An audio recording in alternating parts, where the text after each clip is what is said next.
Vulture, also known as New York Magazine, has somehow managed to secure this absolute banger of an interview with the one and only Dan Houser.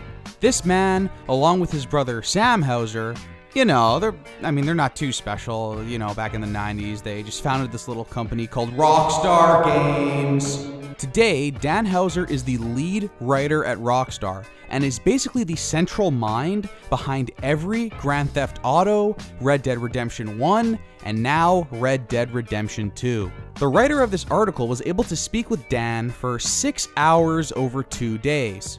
Now, Rockstar has always been a very secretive company, so it's not common that we get articles like this where we get to take a peek behind the curtain and see just how some of these games get made. I've gone through the entire article and it contains a ton of crazy tidbits, and they're not even limited to just behind the scenes stuff, but we also get some new gameplay info in there as well.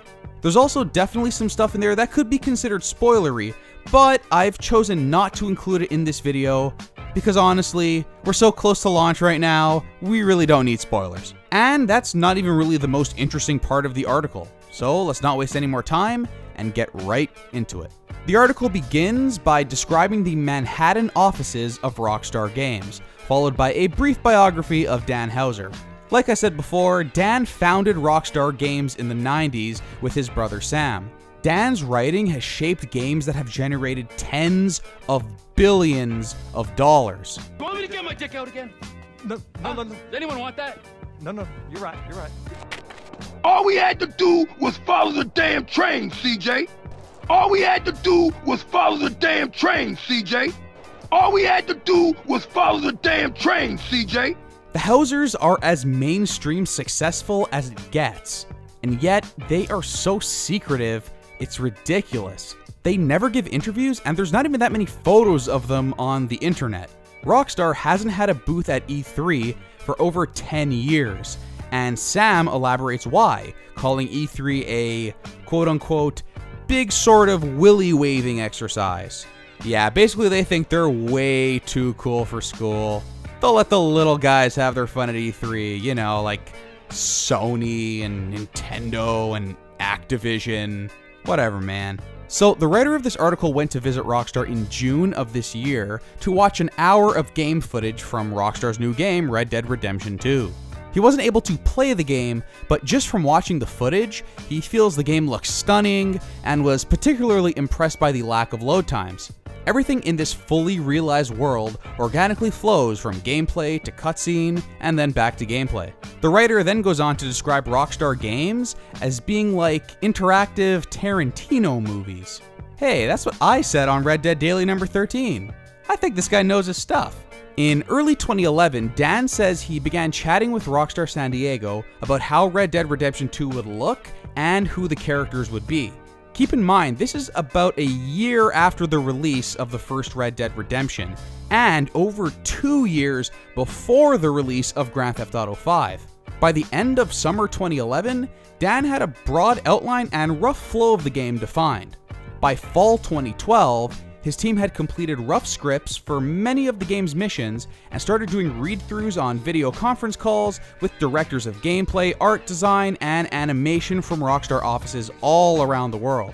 On these calls, Dan, who took some acting classes in school, sometimes performed every role.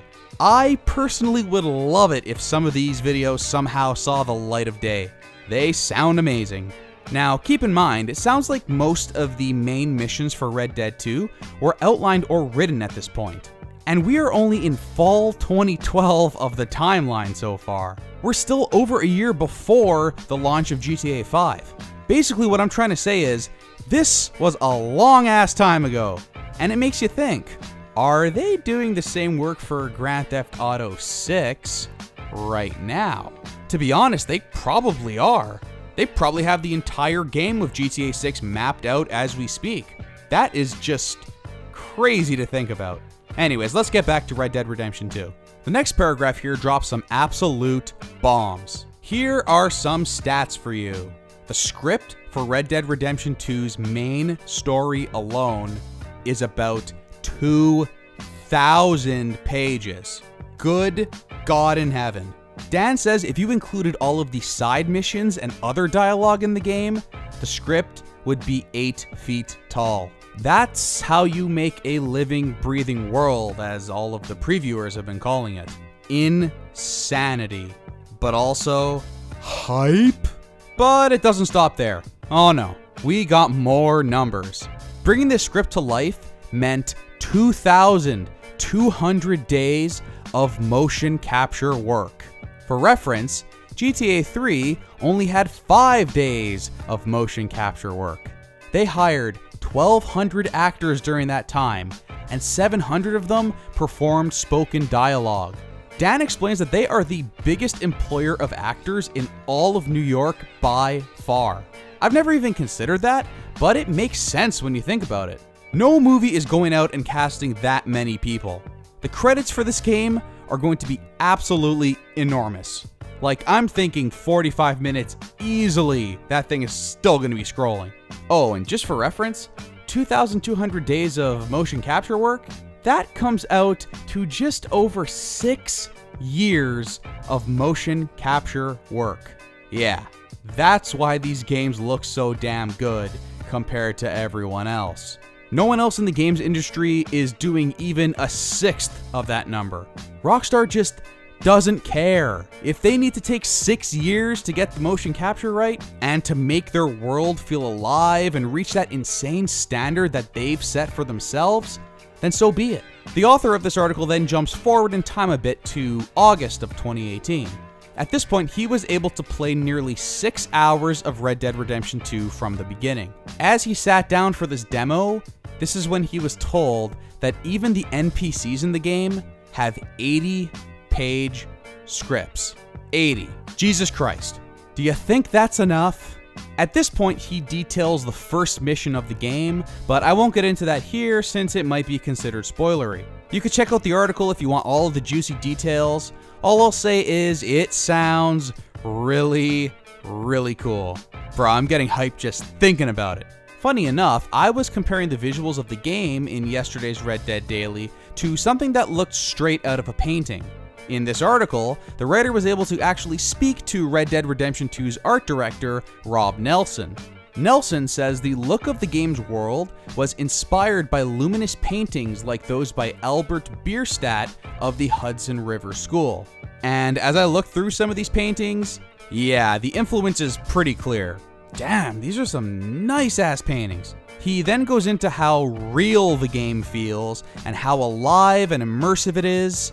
And if you think I'm a Red Dead Redemption 2 fanboy, this writer, after playing the game for only a couple of hours, compares the experience to tripping on psychedelic drugs. You can't make this stuff up. That's what he said. He said it, not me. Ivan Pavlovich chimes in, Rockstar's music supervisor. He claims the game has 192 interactive mission scores. Damn, I'm gonna have a lot of material for background music in my videos. You could hear an entire concert at a show, atmospheric music when exploring the world, and get this, an individual, unique sound for each of the 200 different animal species in the game. Jesus Christ. The hype.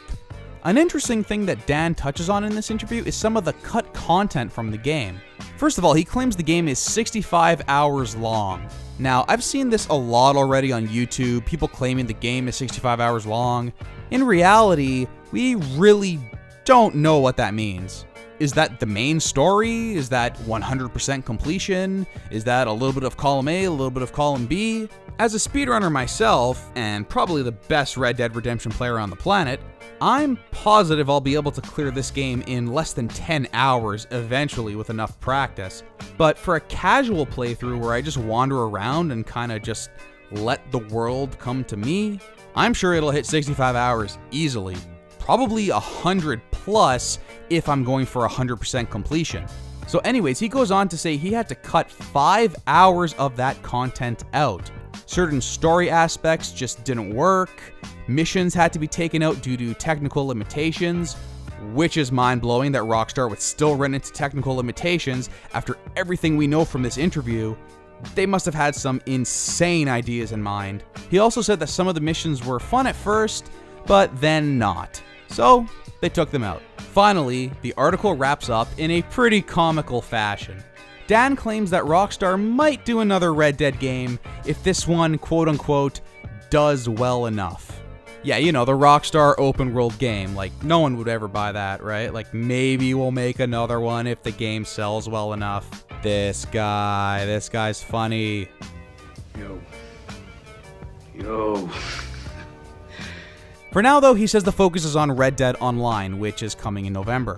He wants it to be as robust as GTA Online, and claims that scenes are still being written and shot as we speak. So that's about it from this article. I highly recommend giving it a read. There is some very interesting stuff in there, and like I said before, it's not often that we get to peer behind the scenes like this at Rockstar Games.